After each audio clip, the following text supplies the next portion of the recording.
All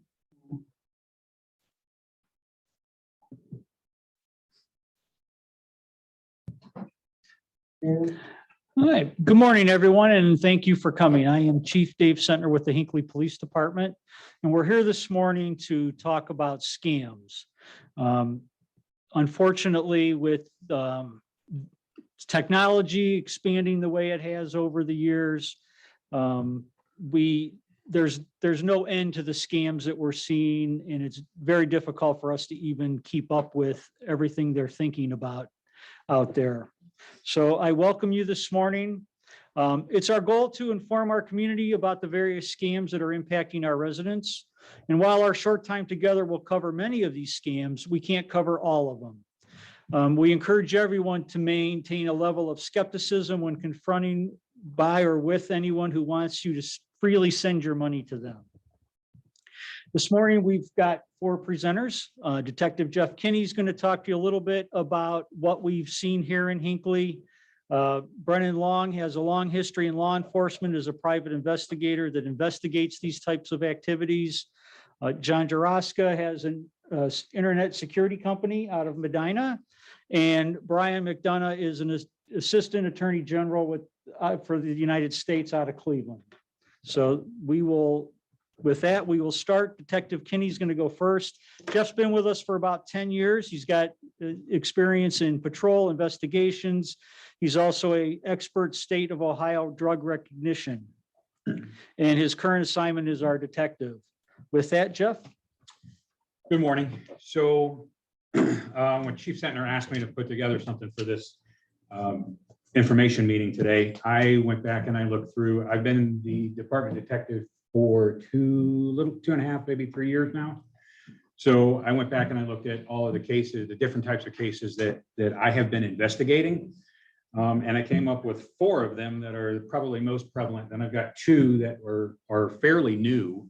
And I've only had like 1 case of each, but I think they're probably, I don't want to, I would guess, up and coming types of scams that are going to start occurring more often. So the first one that I have is we get a lot of complaints of utility companies calling residents and requesting some form of immediate payment. They convinced the homeowner or the resident that their last payment was not received, and in order to keep them from being shut off, they want that resident to go to someplace like CVS and purchase a gift card. And the common scam is that they get that person to give them the gift card number and the secret code on the back of that gift card. And once they give them that number, those numbers, that person is online and it has immediate access to those funds. And once it's gone, it's gone. We can't get it back. 9 times out of 10, the scammer is from someplace overseas. So the money transfers out of the country, and the homeowner or resident is left on the hook for that money, even though they've probably already paid their utility bill. My next scam is with the Internal Revenue Service, or like the Department of Treasury. Most commonly, the resident is receiving a telephone call from a government agency. And again, it's either the IRS or Department of Treasury calling to tell you that there's been some fraudulent activity on your Social Security number, or your checking and savings accounts, or your investment accounts. And they convince the homeowner that they're real. These types of things happen because they can get what's like a text now, or it's a telephone number that's voice over IP, and they can give it a name. So when they call you, it comes up Washington, DC, Department of Treasury, or whatever it is that they can hack in and send it. So when you're receiving this phone call, you actually think, it's coming from a 202 area code. It's coming from Washington, DC. This guy must really be somebody with the Department of Treasury, for example.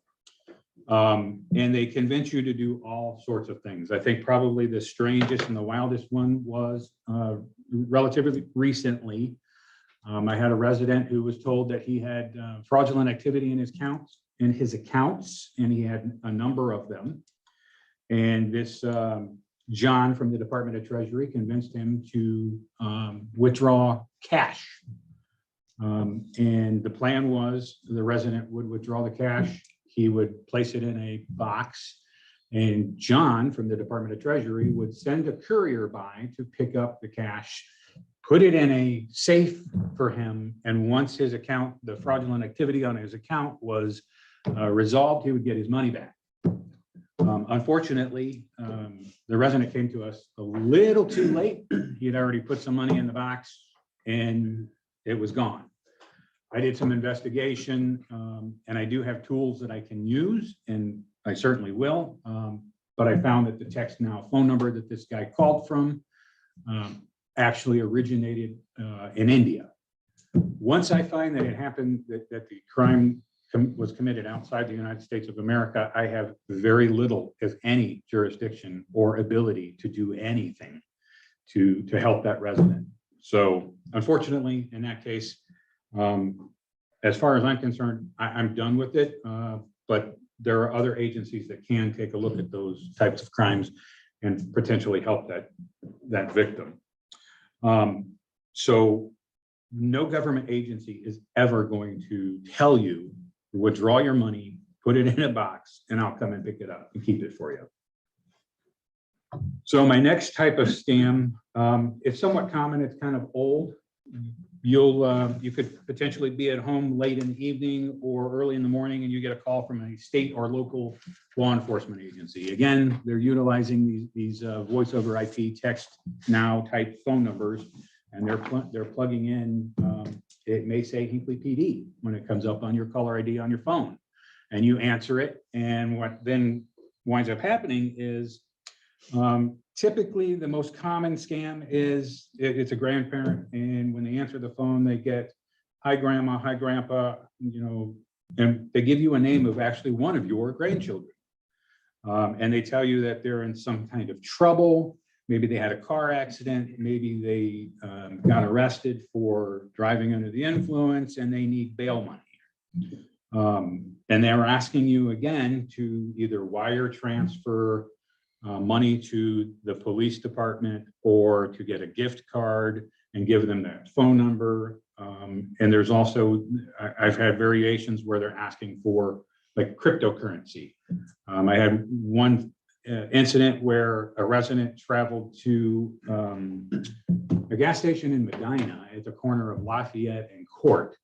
There is a cryptocurrency ATM machine. So basically you drive down there, you put hundreds of dollars into this crypto machine, and it gives you a receipt and a number, and that's where your money is. Well, the scammer wants that information, and as soon as he gets it, he withdraws the cash, and now you're out. So again, be aware, law enforcement isn't going to call you and tell you that, in order for little Johnny to get out of jail tonight, you have to wire transfer or gift card transfer or cryptocurrency to them. That's not how it works. Most usually, if in our processes and policies, if we arrest somebody and we take them to Medina County Jail for whatever crime, a person would have to go to Medina Municipal Court or Medina City Police Department and pay in person for whatever bail. Never does it ever occur over the phone. It just doesn't happen that way. My next one is it involves checks, and we've had a lot of this lately. And I can't stress enough to the residents of Hinckley Township, if you still mail a check to utility providers or union associations or if you put a check in the mail and it's to a local business or even a business across the country, I need you to watch those checks, because what we're finding is somehow, some way, thieves are actually getting a hold of your check, your physical check. They're intercepting it and then they're duplicating it. The problem is they're changing to who it was paid for and what the amount of the check is. And in most cases, when this occurs, a homeowner or a resident doesn't even know it until, maybe 2 or 3 months later. And they get a notice from that business or that provider that, you're 2 months behind on whatever bill. And the difficulty in that is the longer it takes for you to discover those items are fraudulent, the more difficult it is for me as an investigator to go figure out who actually did it. I'm not saying that it's impossible, because I've got plenty of ATM of videos of people stealing your checks and then going to the ATM and depositing them, and I can track them. It's a cumbersome process, and it takes a little bit longer for you to get your money back from the bank for a fraudulent check. And then one of my most recent scams was I had a resident call me and tell me that he had seen a golf cart for sale on Facebook Marketplace, and he was interested in the golf cart. So he contacted the seller via Facebook message, and the seller asked him for his zip code. So he gave him his zip code, and the scammer came back with, "Oh, well, I live in Hinckley and I'm just down the street from you at such and such address. And I need you to, if you want to buy it, give me a $250 deposit via Venmo or Zelle or Cash App. And if you use any of those forms of payment, again, it's kind of like the gift card. Once you send it, it's gone. It's very, very difficult to get that money back because you initiated on your banking app. So he's like, "No, I'm just down the street. I'm going to come and I want to take a look at it before I give you any kind of deposit." So he gets in his car, he drives down the street, pulls in the driveway. There's a for sale sign in the house. So far, everything matches and lines up because, the seller was selling this golf cart because they're moving out of state.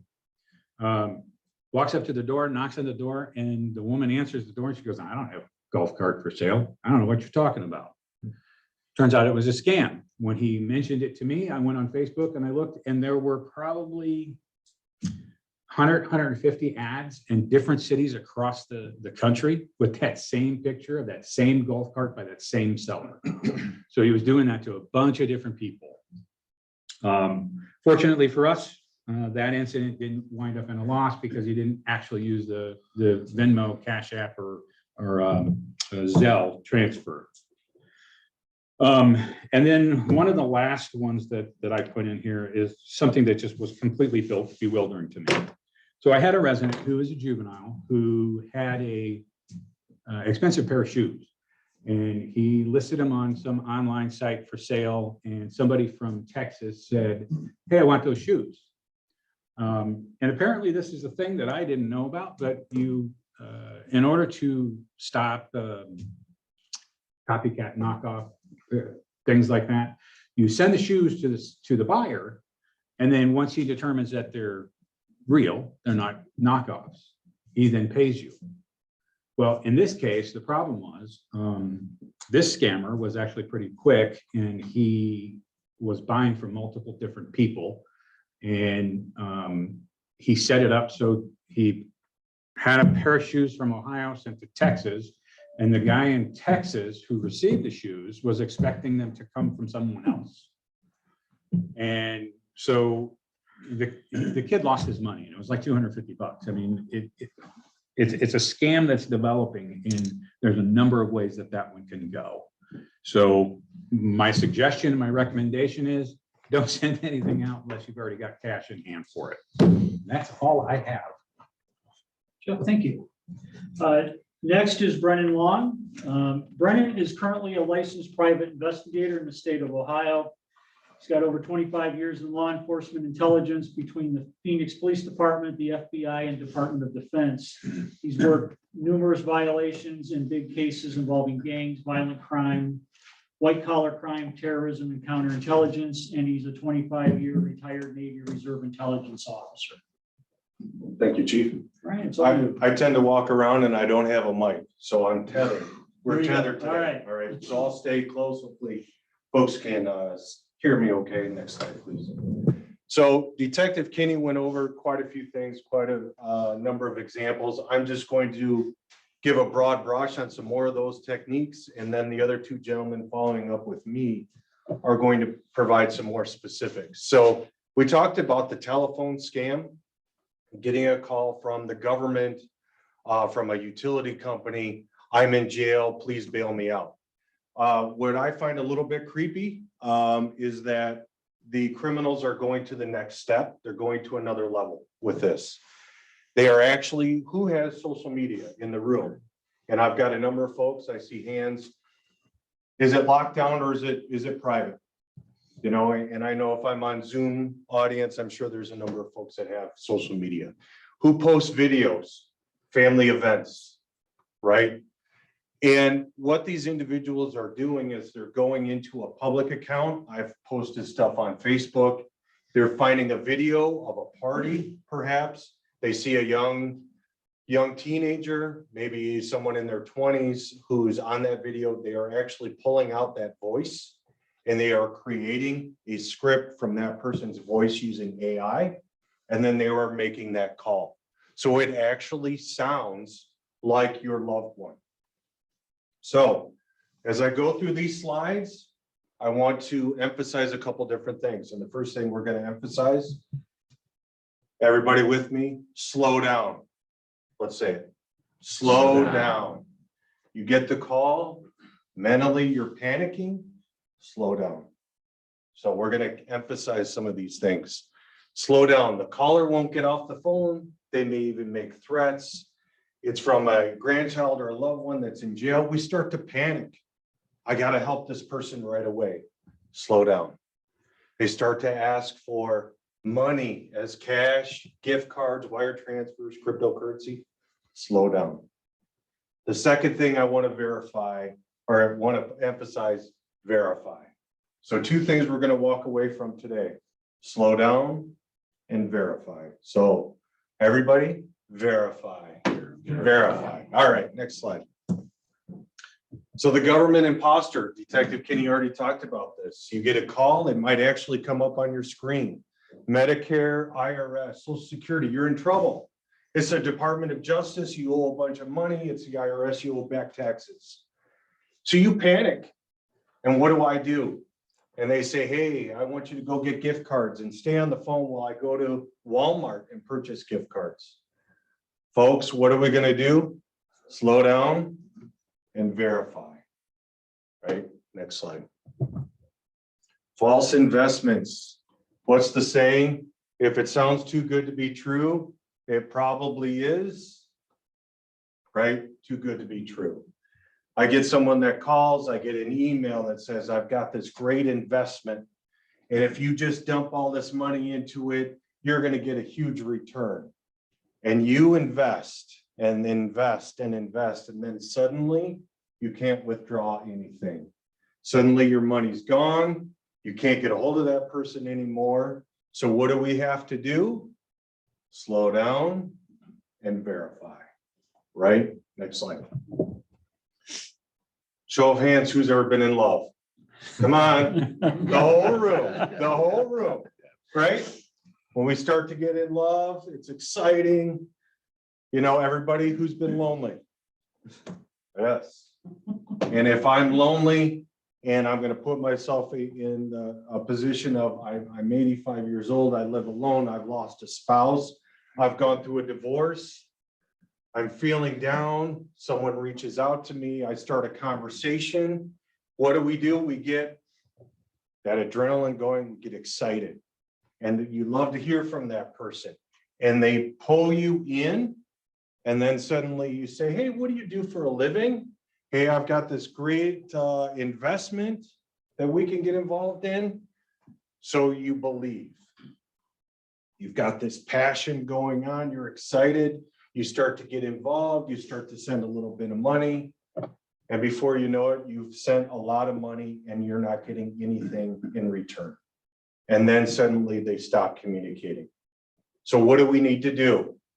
Everybody, slow down, verify. Okay, next slide. So I believe the gentleman at the end is going to touch on this a little bit.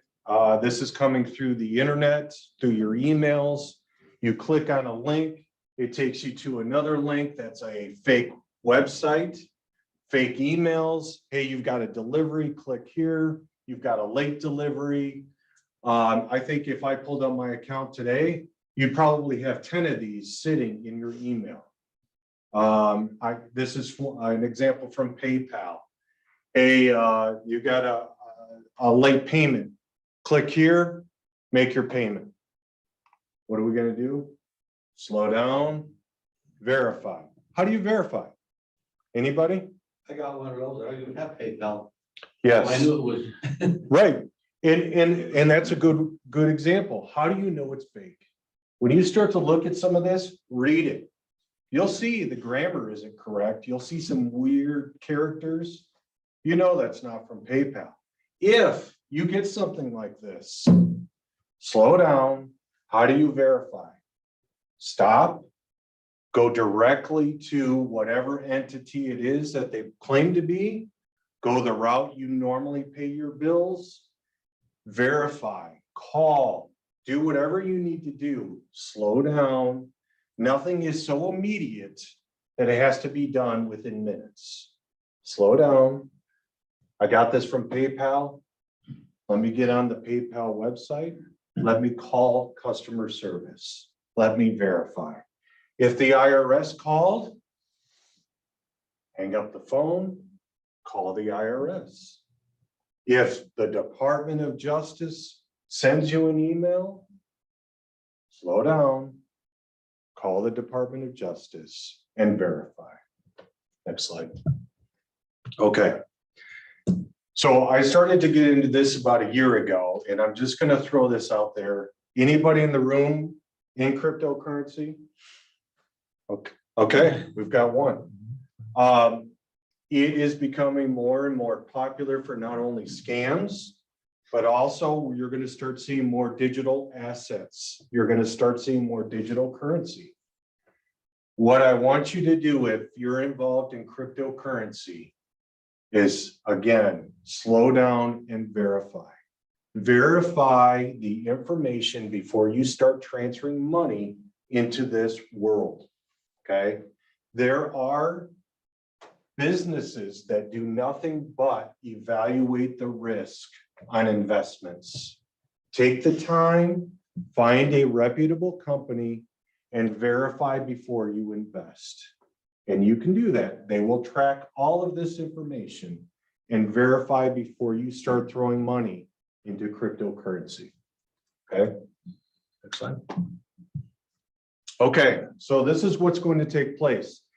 These are steps to take if you're a victim of fraud. First, you're going to call local law enforcement. They're going to come out, they're going to take a report, and they're going to do everything they can possibly do at a local level.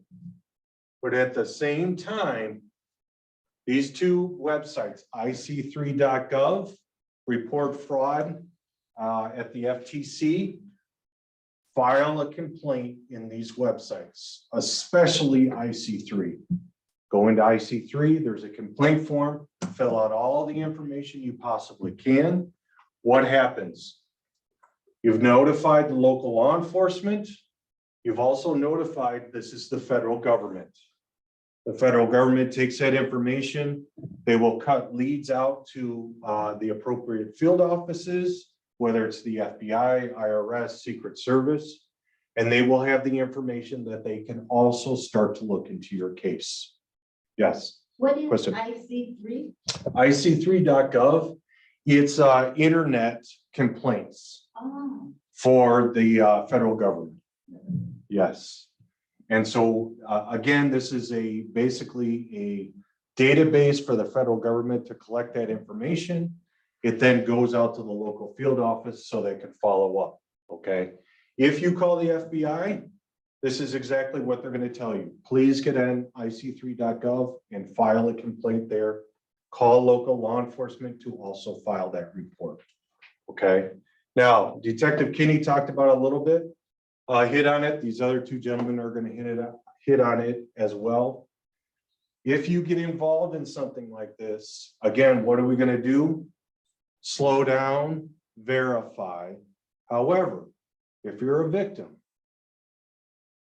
it's very difficult if this information or your assets go overseas to prosecute somebody. It's very difficult.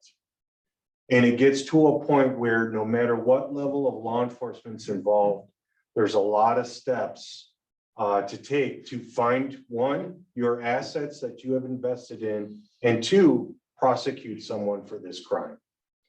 A lot of this is going overseas. A lot of it, you know, as I look at cases and they go to someone in Laos, we're not going to, as a government, go after to try to find somebody in Laos.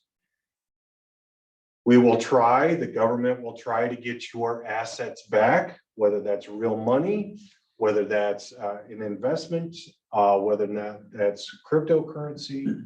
But no, it is very, very difficult to get that back. And the prosecutor will go over that. But just keep that in mind. This is $3 million that I'm going to invest. So what do I need to do? Slow down and verify. Okay. Thank you. Thank you. Next up is John Jaraska. John has been in computers since he was age 7, I believe. Yep. He's got a business IT security company out of the city of Medina. John, it's all yours. Thank you. So as you said, my name is John Jaraska. I own Galaxy Software Solutions and IT Done For You, cybersecurity company. And today we're going to talk about phishing, specific ways that criminals can catch you. So it's likely you've heard what this is, but let's just talk about it, right? Because it's something you need to know how it works in order to avoid it, right? So we call it phishing because criminals will throw out bait, just like a fisherman will throw out a fishing hook to catch a fish. A criminal will throw out a digital bait in the form of email, right? Big juicy worm, right? And when you get this email, like Brennan said, it's going to look real. Amazon, Microsoft, eBay, PayPal, the list is endless. And basically, once you're enticed into that email, that's a way that they can get your credentials, your username and your password, and then they're in, right? It's not just an inconvenient thing that we experience, right? Once you get into this thing, it's very difficult and costly to get out of it. Identity theft, right? So the most important thing is you want to avoid it in the first place. You don't want to be the victim after the fact, right? So it doesn't always come in the form of emails either. But we're going to touch on that a little later. Next slide, please. So if what you've heard already today didn't scare you, I'm not going to help you, okay? Last year, 83% of businesses reported experiences in phishing attacks, and it's up 30% from the year before. So it's like on an uptrend, big time. 1 in 100 emails that we get today are going to be a phishing attack, and 25% of those slip through firewalls and security filters, okay? There's going to be an additional 6 billion with a B attacks this year, okay? And 60% of those result in complete loss of either finances or data, emails, whatever it is, your whole computer possibly. A third of those phishing emails actually they get opened because you're just reading your email. 52% of those result in you giving away your login credentials. 90% of those data breaches occur because of getting emails, okay? And about 50% of them lead to something called ransomware, where the attacker actually gets in and installs something on your device, and they hold it hostage until you pay them, okay? Next slide, please. So what does it look like, right? The email comes in, you get up in the morning, you get your coffee, you're scrolling down through your inbox, you see it. It looks like it's being sent from someone you might know, very close to you, okay? The danger is, like I said, And Brennan said PayPal or Amazon, big companies, it looks just like that, okay? But in some cases, like you've heard, they'll know specific information about you because they've trolled your social profile, okay? Which makes it that much more believable and dangerous, okay? Now, it won't look suspicious, but then if you look close, you can start to question the content, right? It'll come with urgency. Slow down and verify. We've heard this. We know what to do, right? It's maybe asking you to confirm some details about a recent purchase you've made, okay? By doing this, by clicking or by engaging in it, you're opening up your device to this malware. And if it's inside your home, you can pass that malware to other devices in your home, your kids, your wife, etc. Now, another common approach is they'll ask you to click the link. It's going to maybe take you to a page that looks like exactly like PayPal, and that's called a spoofing page. There you're going to put in your credentials because you think it's real, and now they've got you. Next slide, please. Now, is it always an email? Sadly, it's not. Okay, and I'm going to go through and touch on a bunch of these. Pop-up phishing. You're surfing the web, something pops up on your browser. Your computer needs maintenance. It's slow and we'd like to help you out. Click this link if you'd like our help. They install their piece of software or they lead you to a credit card site. Okay, evil twin. You go into Starbucks. This is a very scary one. You go into Starbucks or Dunkin' and you want to get onto their public Wi-Fi. And you see the Wi-Fi, and instead of Starbucks, it's $Starbuck $. You connect to it expecting to get to the internet, and now you're connected directly to the criminal, and he's got you. Angler fishing. Social media posts are created with special elixirs. Eat a banana every day for diabetes. You click on it, and no banana in the world is going to cure diabetes. You're hooked. Vishing with a V, okay?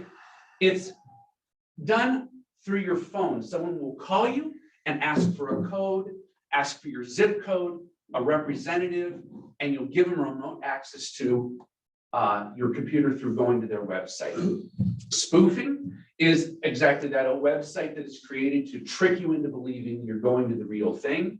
Smishing, this is my favorite, smishing. It's phishing over an SMS text message to your phone, saying for you to come in and vote for a candidate in the upcoming election. And then domain spoofing is the genuine web addresses like PayPal with a 1 at the end. Okay, you click on it and it goes and it gets you. Next slide, please. Couple more here. Whaling. This is specifically to business owners that are executives in the company that may have a little bit more power over the whole domain of their company. And they're targeting those executive positions to get access. And man in the middle. The criminal assumes and gets in the middle of an email chain or thread with a conversation between you and another person that you already trust. And now they've got you. Next slide, please. So who's at risk? We're all at risk. I specialize in small to medium-sized businesses, but every single one of us has email, has a text message, has a phone. We're at risk, okay? So some examples, really scary, right? 2013, 2015, Facebook and Google scammed out of $100 million, right? Because they do business with the same Taiwanese company, and someone impersonated that company and sent them invoices, and Facebook and Google paid them. Luckily, they were able to get half that money back, $50 million, okay? Sony Pictures, super secret about movies and details. It wasn't about money. The scammers got in there and sent email conversations about staff members and scripts of upcoming movies. It cost Sony $35 million to repair those leaks and gaps, okay? So it's serious. So how can we stay protected? We've heard a few things, right? So number one, and that's why we're here today, education, right? You're here to learn about what's happening and how to prevent, okay? Everyone's at risk. No one's safe. So any device, be it your phone, your tablet, your laptop, your PC, Anything, any one of these devices can be gotten into if you're not paying attention, right? It could be phishing or any one of other forms we talked about today, right? Now, let's get into specifics. Misspelled words, websites, email addresses that are just off by one character, .co instead of .com or .io, oddly named attachments like register or invoicing or something like that. Who the email is addressed to, it might be addressed to you, but there might be a small misspelling there. Poor grammar or missing punctuations, extra commas, different things like that. Unusual layout, maybe the logo of PayPal is shifted over a little bit, and that just doesn't jive with you. Next slide. So here's specifically actions you can go home today, go to your email and look at these things and educate yourself on stuff right in your email. Do hover your cursor over the email to look for the links.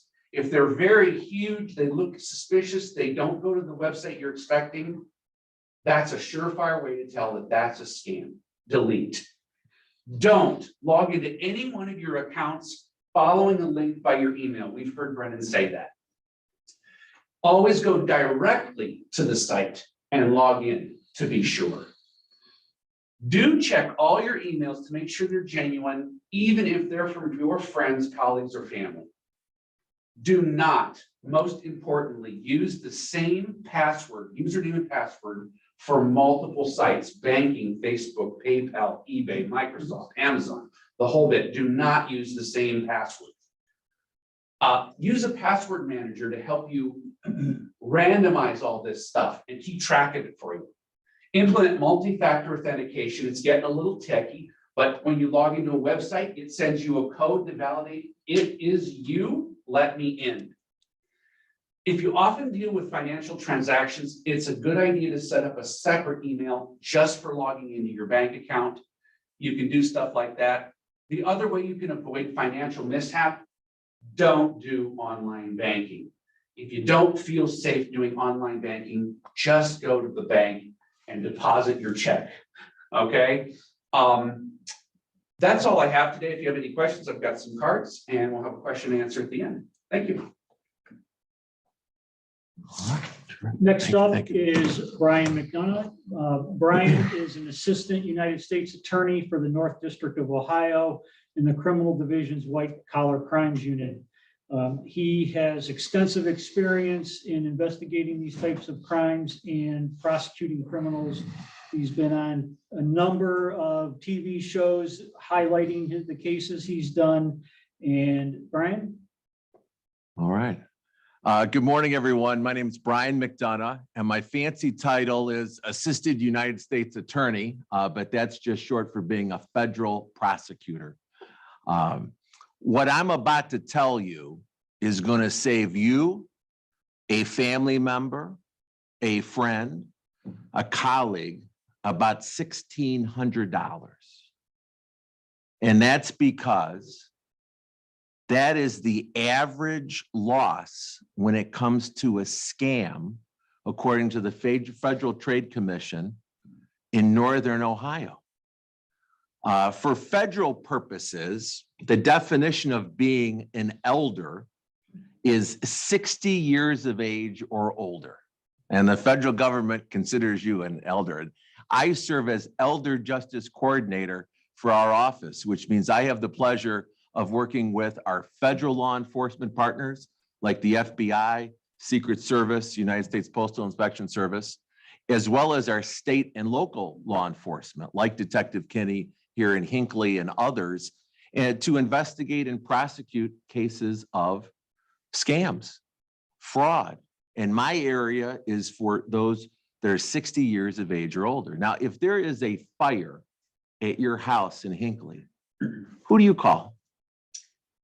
Fire department, 911. What if it's 3 houses down from your house? Who are you going to call?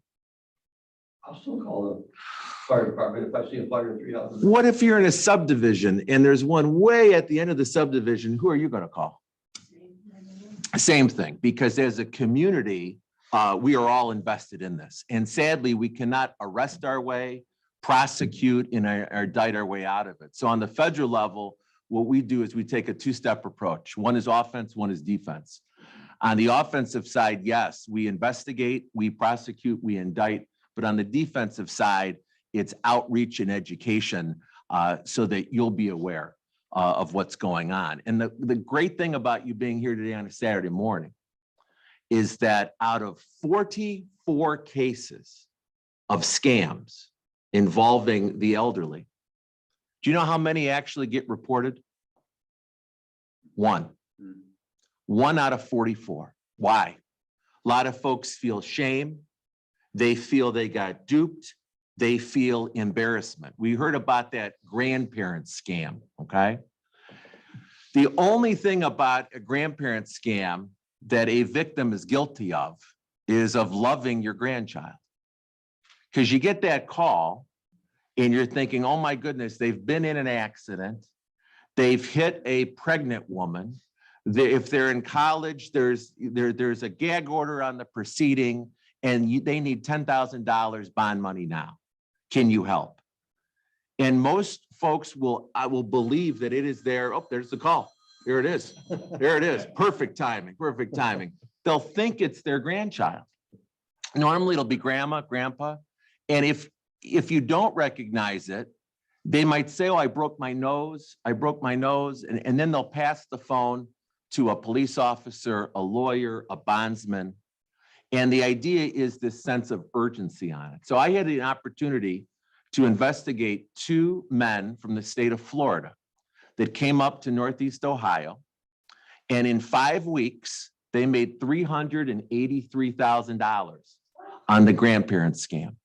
They would go ahead and they would call or have someone else call. And those call centers can be from Canada, Jamaica, India, Costa Rica. All the information is available. There's data lists where you can go to a data broker and say, hey, give me a list of everybody in Hinckley who is over the age of 60. Why do the criminals target the folks over the age of 60? Why would that be? What it tells us is actually between someone who's 60 and someone who's 26, who's better at spotting a scam? The older one. You're absolutely right. Your life experience serves you well, okay? However, when the person who's 60 ends up getting scammed, the loss amount is much greater. That 26-year-old might be out $150. The 60-year-old might be out $1,600 as a result on that part. So what these guys did was they would drive around and just like the courier method being used is they were told, we need $10,000. Some folks actually had it at home. They had some house money and they were told a courier will come to their house. They'll give the cash and that's it. They're thinking they're helping their grandson or granddaughter. In other cases, they were told to go to your local bank.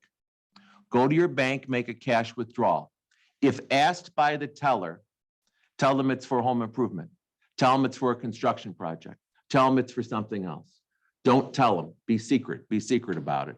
And sadly, some of the banks would go ahead and give folks that cash, and then the couriers would come by. What we were able to do is we were able to link them all together. And Brennan talked about that IC3.gov. It's the Internet Crime Complaint Center. And what you can do is you can make a report on there. You can have a family member make a report. And what that will do is all the information about the crime is listed on there. And that gets put into a big database. And then what we're able to do is we're able to link it together. So instead of the crime just happening in Hinckley, in the case of the grandparent scam, I was able to link Ohio, Iowa, Wisconsin, and link them all together. And then we're able to charge it here in Cleveland. For our office, which is the United States Attorney's Office for the Northern District of Ohio, we cover the northern 40 counties in Ohio. There's about 6.5 million people, and we're going after the worst of the worst.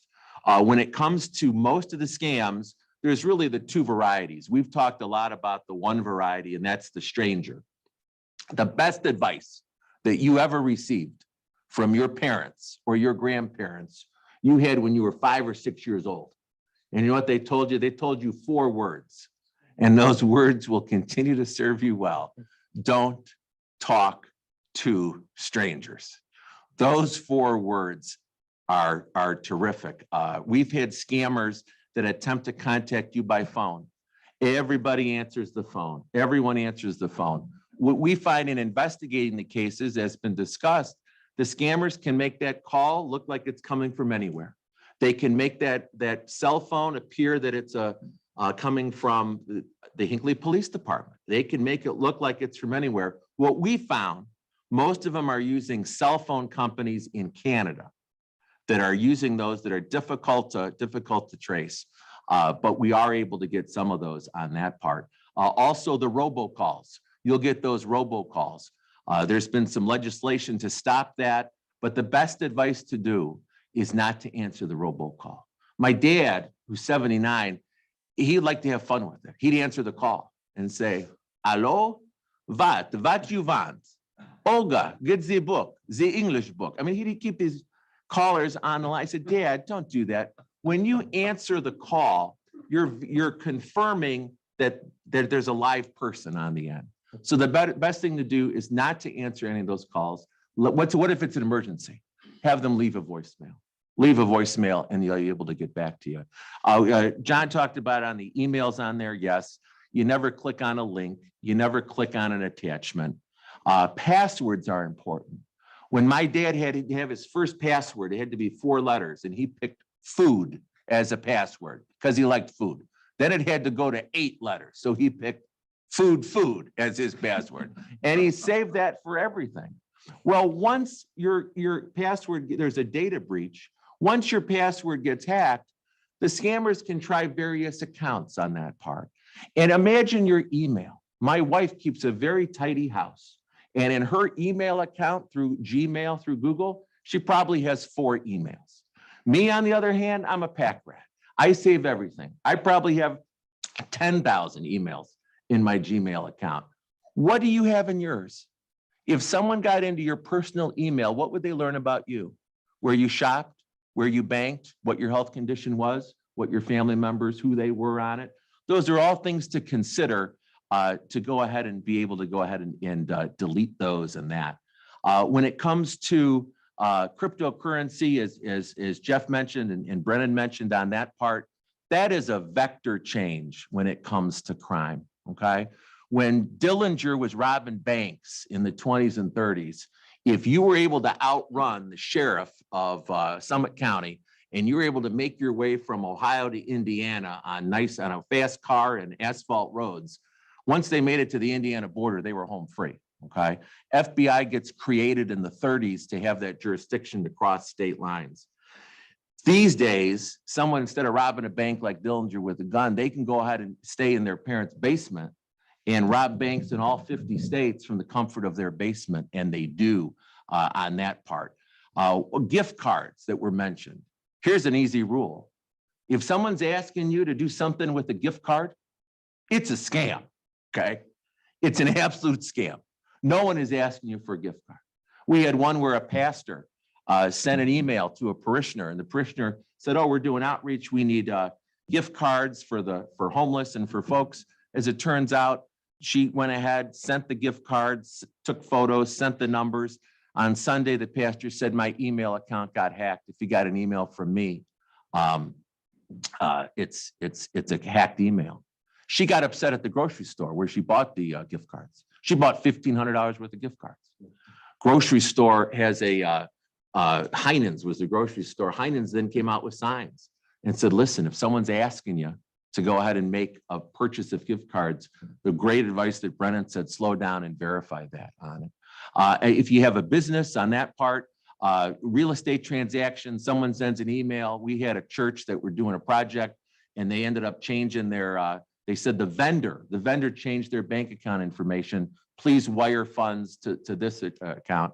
It turns out that was, that was all false. Well, how do we catch them? As Detective Kinney said, once that report gets filed with Hinckley, once it's on ic3.gov, then we work with our federal partners to go ahead and see on that how to go ahead and how do we How do we identify that? I just had a case where we had a fella from the UK that we charged. It was a wine and whiskey investment fraud case where you would get a cold call saying you should diversify your investments. You know, fine wine gets better with age. Go ahead and invest 5,000, hold on to it. You'll get a return of probably 20, 30%. Just diversify a little bit. And people were instructed to go ahead and pay and invest. And the whole thing turned out to be a scam. Okay. You tried to sell your wine, they'd try to sell you to buy more wine. And then they switched from wine to whiskey and the same thing. So we had that on those parts. And those are, as I say, long-term ones regarding that. If you have a mailbox and you have a little red flag on your mailbox, don't use it. That's a sign for any criminal to say, hey, there's a check in that mailbox. I indicted for the Secret Service 18 cases in the last 2 years of check fraud rings that went up to mailboxes and would go ahead and steal those checks. And as Detective Kinney said, you go ahead, you wash the check, you call the bank, you find out how much is in the account, and you alter the check. There are apps now on phones where you can actually deposit the check without even going into the bank on it. We were able to identify those rings. If you do have to mail a check, I would even advise you, don't go to the blue box at the post office. I would say walk into the post office and hand your check to that letter carrier there on it. We've had cases where the blue boxes outside of post offices have been compromised, and those have been used to go ahead by gangs to steal. They used to be able to take a belt, put some duct tape on it and go fishing inside to go ahead and steal mail. Now they're getting keys to go ahead and wholesale, go ahead and do that. If you get robocalls at home on a landline, check with your provider to see what steps can be taken to reduce those. If you've got a cell phone, I don't like it. There are some apps that you can purchase that will go ahead and reduce those calls.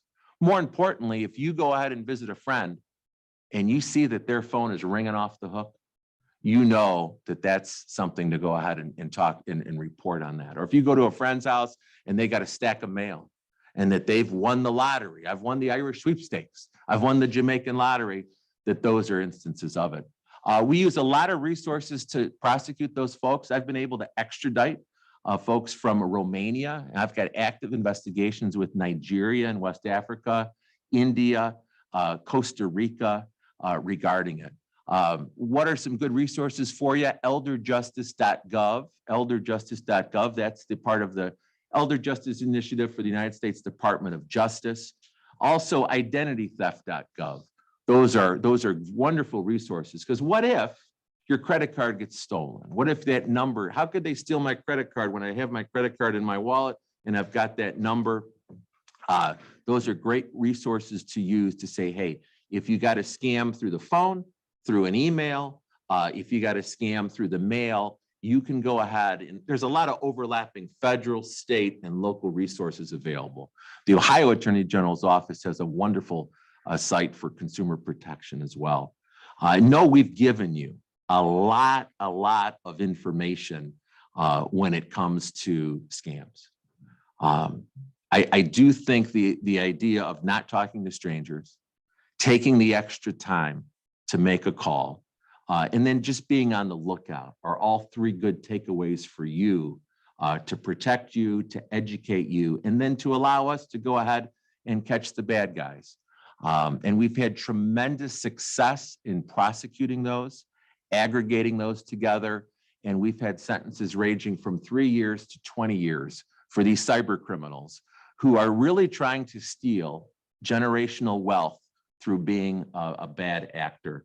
We can't do it alone. You are our eyes and ears, and thank you for coming out here today.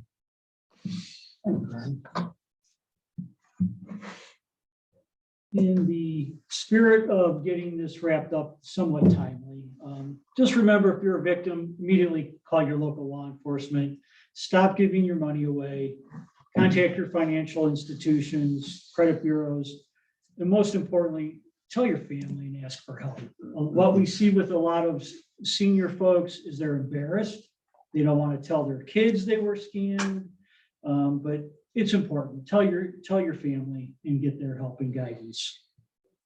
You know, like I said before, sadly, with the development of technology, we are we're always a step behind these people. So look out for each other, look out for your family members, your moms and dads, your grandparents, your neighbors.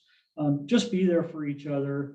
And if nothing, we get nothing for free in this world. So if it's too good to be true, that's what it is. So we will thank you, and we will take any questions you may have at this time. Just curious, the people from Florida? Yes. Earlier, when they were caught, Yeah. what happened to them? Oh, that was great. So. Time, whatever you- Yes, so what they were using U-Haul trucks, which was very interesting on it. And the Westlake Police Department was able to go ahead and put on a bolo, a be on the lookout. A lot of people had those little video doorbells and video cameras, and they were able to get a description, blasted it out across Northeast Ohio to be on the lookout. And then Cleveland's finest, they were able to see the U-Haul truck. And once they got the U-Haul truck, we were able to, one of them actually had a gun. We were able to go ahead and arrest both of those. And then the one guy on his cell phone was a treasure trove. It listed all the places they had been. They had stayed at a downtown hotel in Cleveland. They went to a downtown hotel. They had plane tickets of where they had flown and crisscrossed the United States. They would get paid about $1,500 a day to be these couriers to run around. And at the end of the day, they would take the cash and either FedEx it to an address, or they would take the cash and they would go ahead and put it onto a card, a debit card. And then the other folks in the conspiracy were able to go ahead and obtain the funds off of that card. But I really believe of the cases we have, about 60% are international and 40% are domestic. So I do believe when we're talking a transnational organized crime that overseas someplace, every week they say, hey, how much did we get from Ohio this week? And they sit around a table, and then that money can go absolutely anywhere on it. One of the scams, the Publishers Clearinghouse scam, where it's like, hey, you didn't win the big prize, but you won third place on it. Send $500 for an advance fee to get your 1.9 million or whatever. We trace those, go to Jamaica. And in Jamaica is the size of Connecticut. They've got the highest homicide rate in the Western Hemisphere. And with those funds that go to Jamaica are used for two things. The one is for public corruption. They actually buy corrupt politicians. And two, they purchase AK-47s, which are used by gangs as street sweepers. They have about 300 gangs down in Jamaica, and those use those. So who would think that a fraud scheme would be used to finance public corruption and murder? But that happens in Jamaica.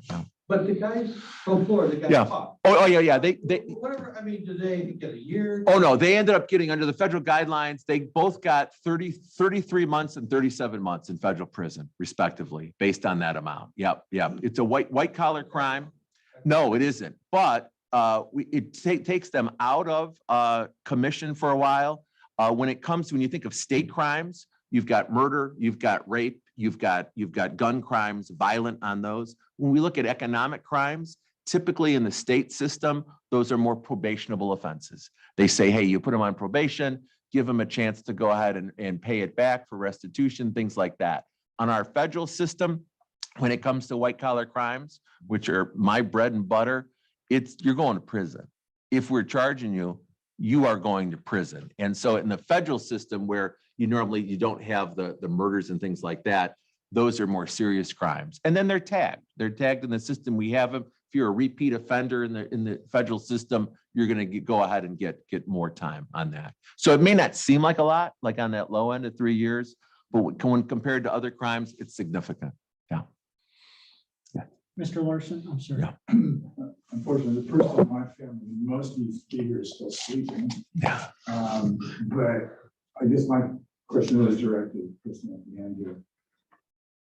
Can you tell me, is there value in establishing a VPN, virtual private network for your computer activities at home? And if there is value, which one is a good one? That's the first part. Second is, what really is the value? I use Apple Pay a lot, but I don't use it a lot to buy stuff with. I just use it as kind of a vector to make payments. In other words, like my Spectrum bill. I'll tell Spectrum to charge my Apple Pay.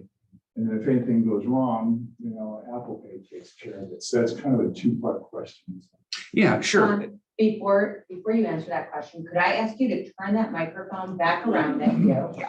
And could you just summarize Jim's question, because the people who are Zooming, the only way they can hear is through the microphone. I got you. Okay, so if I understand what you asked, is there value in getting a VPN and maybe some recommendations around that? And then, I'm drawing a blank now. Apple Pay. Apple Pay, yes. Okay, so is there value in having Apple Pay or some other pay in the middle of transactions? So first of all, the VPN, absolutely, a VPN will add an extra layer of privacy for you. So when you surf the internet, there's not as much information transmitting from you out there for those internet sites to scrape. Now, obviously, if you still click on something and you follow, you're engaging.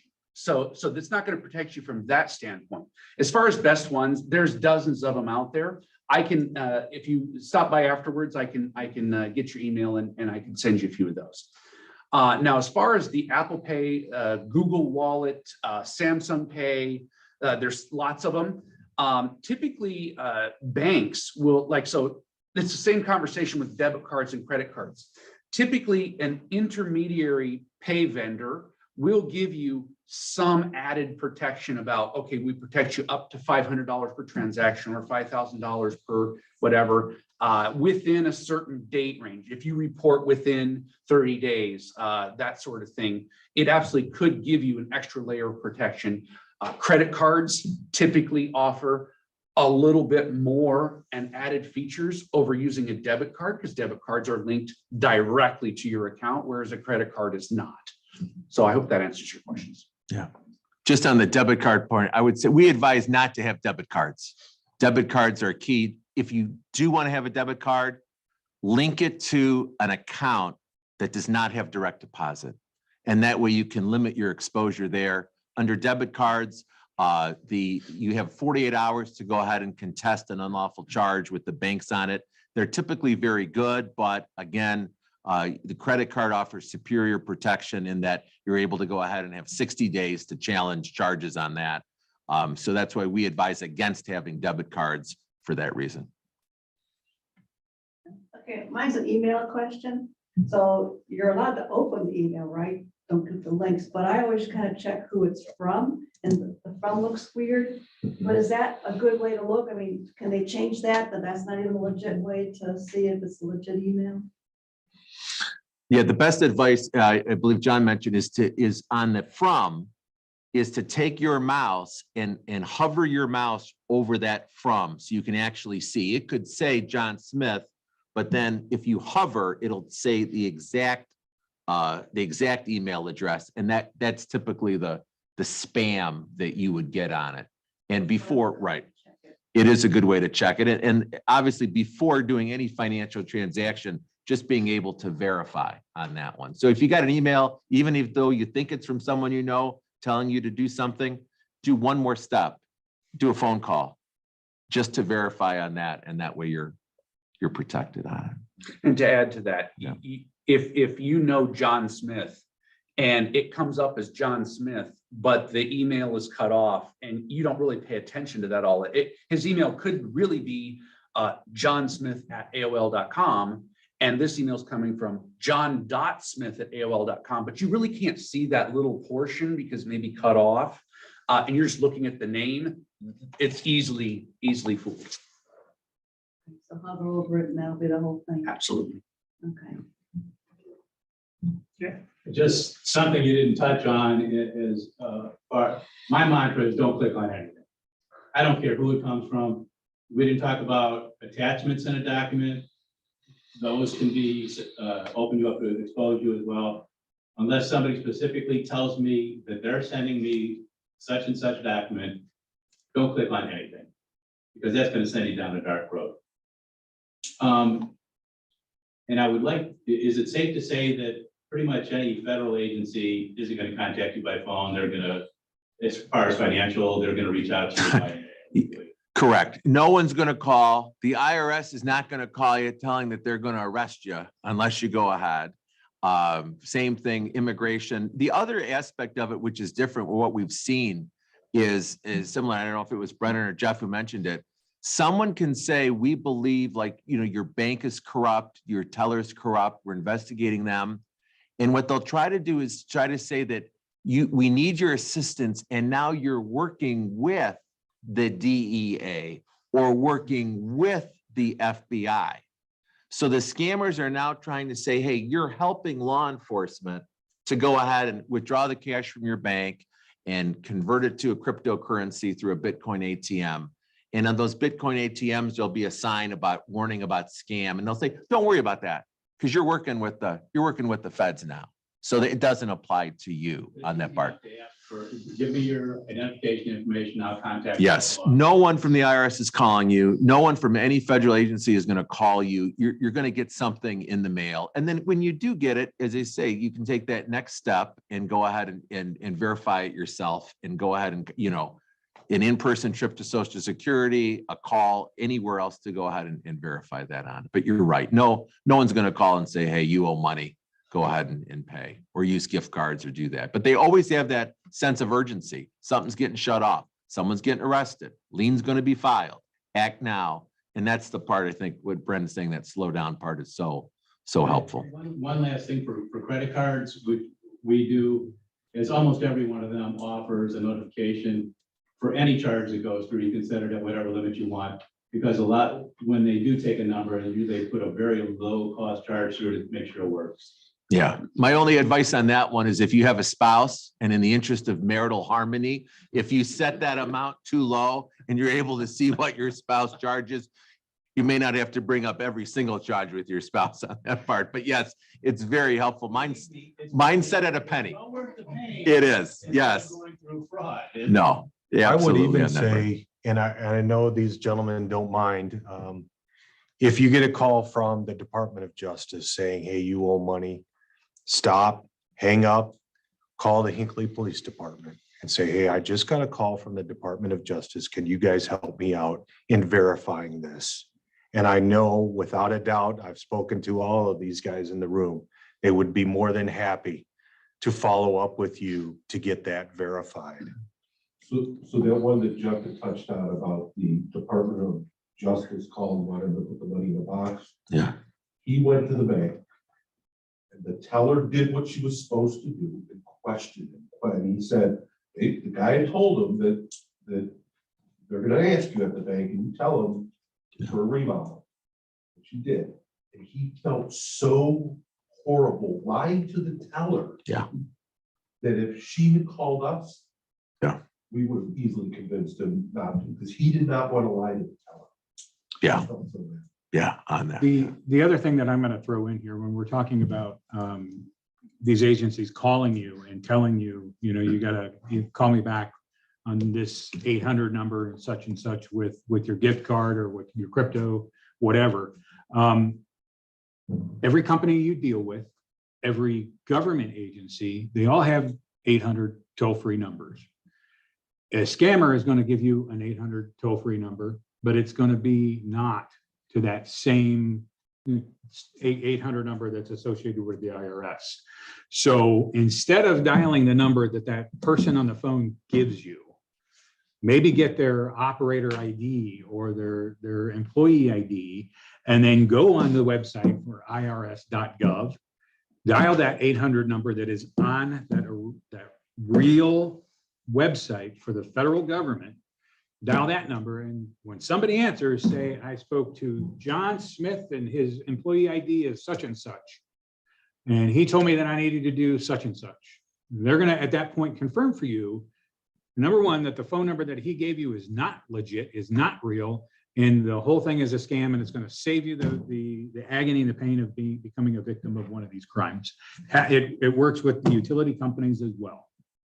And the only sad part is this, is that once someone becomes a victim of a scam, your name, address, and phone number go on a list They call it the losers list. And that will get circulated on the web to other scammers. They will come back a second time and say, hey, remember you got the scam involving you taking money from the bank? Well, guess what? We caught the scammer. Interpol got him at Scotland Yard.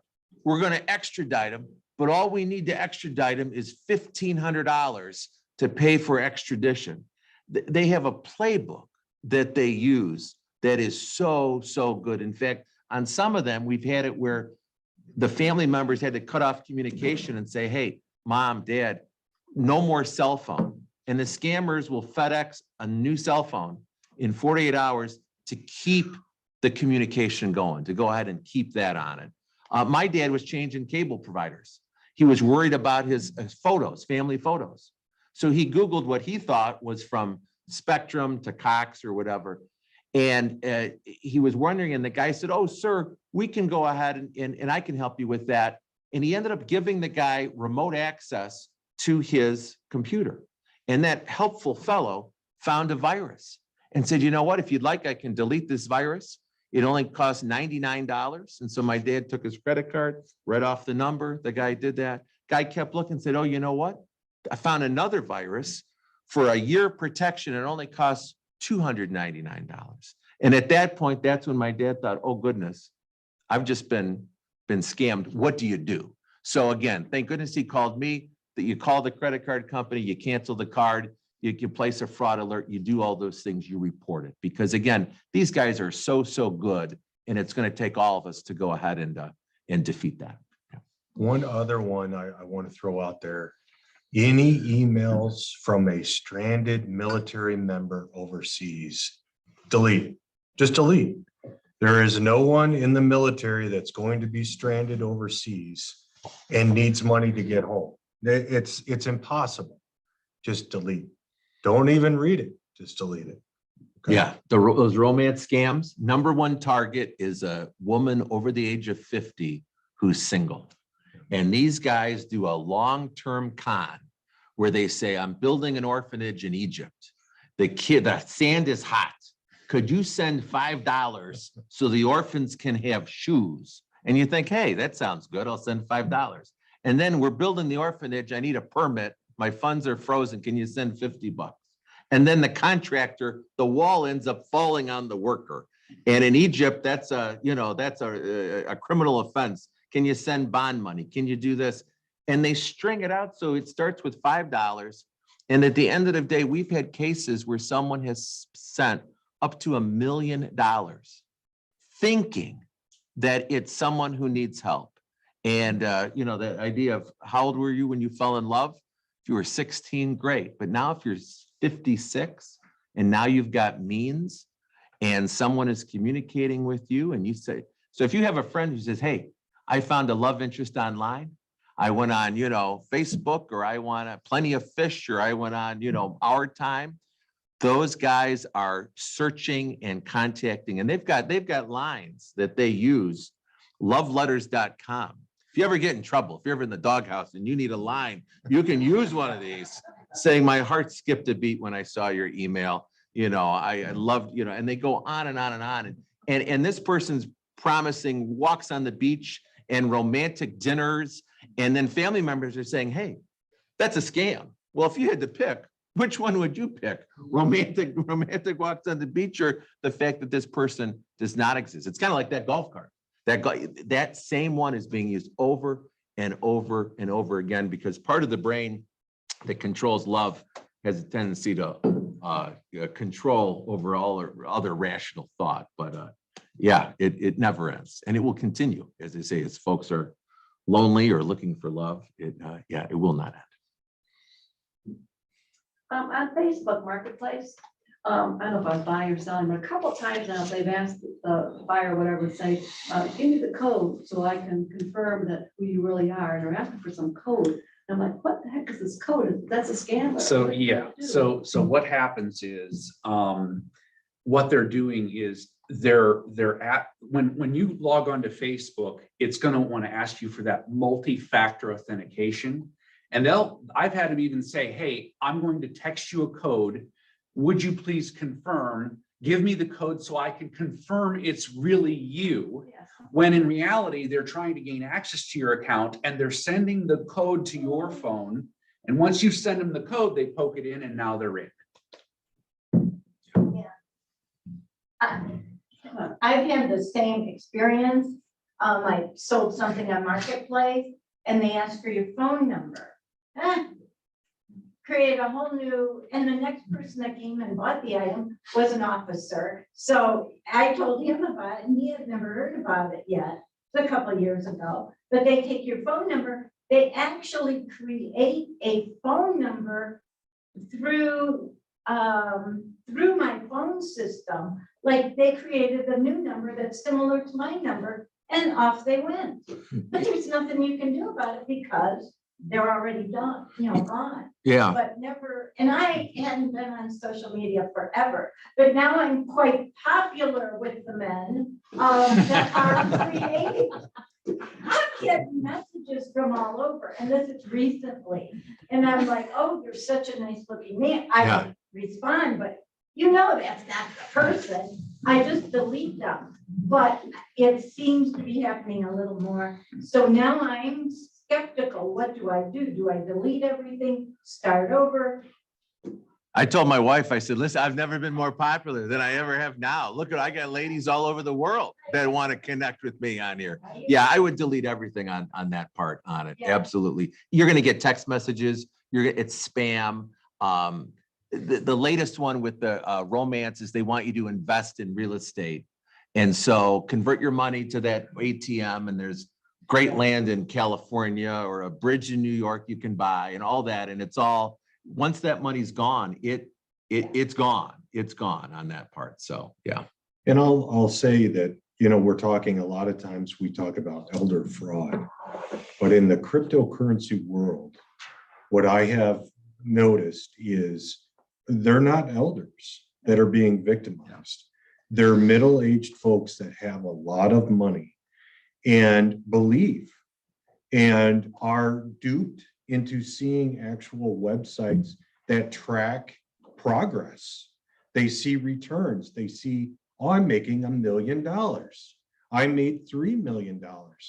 And then when it's time to start to get that asset out, well, you need to pay taxes. So send us $15,000 to pay the taxes.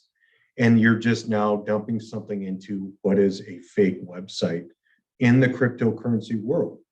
So it's not just elders that are being scammed. Just be cognizant that it's a whole new world with that cryptocurrency.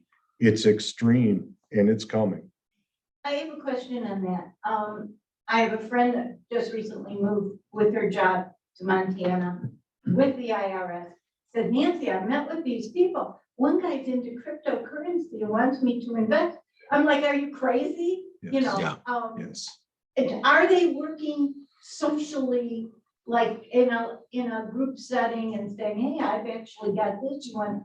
It's like pretty that as advanced. And you'll even get networks that originate overseas, but they may even have people that they have legitimately, what these people think, have hired here Yeah, to be the face of that company. And the whole thing is a scam. right. So if you're going to invest, I don't care what it is, if you're going to invest, take the time to get with a reputable risk company that you trust to verify this is a legitimate investment Right. before you start dumping money into it. Yeah, my father had a bunch of different accounts, Venmo, PayPal. I said, do you really need all these accounts? Will that really help you on it? Anything I got cryptocurrency because that's what the criminals use. It's anonymous. And so I wanted to know how it worked. But anything you put in, you might as well consider it, hey, it's lost, on that part of it. But even with online banking on that, I'm glad my aunt made a purchase at Chico's. She's like, I'm going to try this online bill payment. So instead of paying $67, she missed the decimal point and did $6,700 to Chico's. And it went through, came right out of her checking account. Her husband, my uncle, was at the bank and said, did you just do shopping? we're in the negative. What happened? And it took a while for them to undo the charge. But just because the technology's there, you know, do you really need to use all those methods on it? Do you really need to do that? So kind of be judicious in what you use and how you use it. Yeah. Mr. Pearl? Any issue allowing someone to scan your driver's license? How so? Is it at the checkout oh, that's fine. There's a lot of organized retail crime fraud when it comes to that on it, that we've prosecuted folks for, they make counterfeit coupons, they defraud the major carriers, they travel in groups, it's organized crime, something like that, yeah. What does Home Depot do with that information? I know they're trying to. Probably just just probably verify who it is on it. You've got a lot of theft and things like that. Now, granted, again, when Home Depot got breached, they got breached because they had a contractor who got breached. So again, the idea of having your annual credit report, which you can get for free from TransUnion, Experian, Equifax, you can stagger that every 4 months and get a free credit report. You can also put a credit freeze, so no one's able to go ahead and open up accounts in your name or use your credit. But if it's, as I say, a major retailer like that, and they want to scan my credit card, go right ahead. I don't have any concerns on that. And are there any devices that can read the information on the credit cards in my wallet?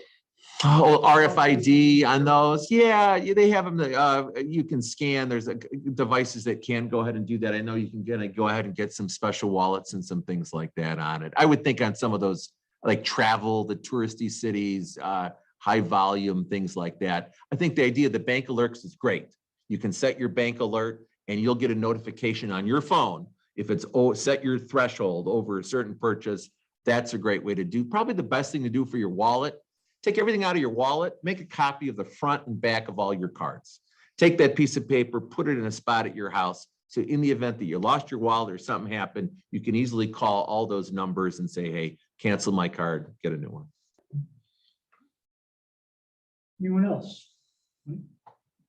John, question for you. This has happened several times. Specifically, I'm just going to use our fire department for an example. The association has a Facebook page that several times now we've had, someone claiming to be selling t-shirts. And they tag a bunch of people in it. I know I've been tagged in it several times. Is there any way to, and we know it's a scam, right? So they just send out an alert saying, hey, we're not selling t-shirts. But is there a way to prevent that from happening on a page like that? So I would say the first and foremost thing is go ahead and change the password immediately on the account. The second thing is on the. I'm sorry, they're not posting on behalf of the fund. They're just posting because it's a public page. Oh, I got you. I got you. Yeah.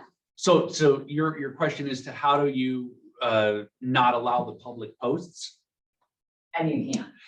Well, Facebook does have some settings on that, and we'd have to go specifically and drill into that. I'm sure there, as we saw, what's his face in the jury trial, right? Facebook went through some serious litigations about data anonymity and so forth. So they've added a lot of settings. So I'm sure there's plenty of stuff that can be dug into there. And I think the administrators can also set parameters that you can review a post before it gets put. Maybe there's another added layer that you can prevent it. Thank you. You really trust those password managers that's on your computer? Because I'm afraid to do that. I do. So I use LastPass, and I'm sure everyone's heard LastPass has been hacked a few times in the last couple of years. But what I can say is the encryption level that the average criminal is willing to go through, the average effort is not up to the level of what LastPass is going to do. I set all my passwords at 32 characters with upper lowercase special characters. I know none of them. I have hundreds of passwords. I don't know any of my own passwords. They're all encrypted in LastPass. If someone gets a hold of one of those, I can go in and I can change both passwords around, and I can change them in an instant. And I don't need to remember any of them, because when I go online, I can be sure that password is this long, and it's going to be very hard to guess or mimic or go through a series of patterns to try to get. Yeah, LastPass is an application that stores all your passwords. If you have on your computer where your computer gives you the option to go ahead and save the password, you have to be careful of that, because if you ever go on public Wi-Fi, then anyone can have access to that as well. So it's a little more dangerous if you allow your computer to save your passwords, saves them in one file, and a hacker could go ahead and get that. Don't use food or food. That's all your passwords. That's another takeaway. Well, thank you everyone for coming. I would like to thank Trustee Asherle for suggesting that we do this and all her help in putting it together this morning. Gentlemen, thank you for coming. Very informative for our community, and we certainly appreciate it. Thank you for making the time, all of you, on a Saturday There's morning. donuts and coffee. Please take them. The policemen do not need to eat those. Terrific, nice job, good.